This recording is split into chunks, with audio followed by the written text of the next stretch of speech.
How to get a lot of NGL link on Insta. Let's jump right into the steps. First, you want to go ahead and open NGL app on your phone.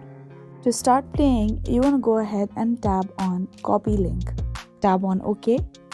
Now you want to go ahead and open Instagram app on your phone.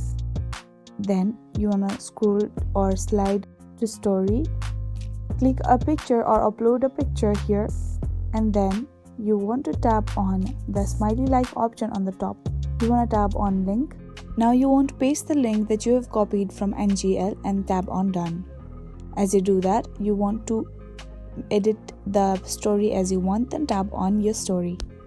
As you do that, a lot of people on your Instagram will be able to see your story, and then when they tap on it, they will enter this interface. Then they will be able to send you a message anonymously.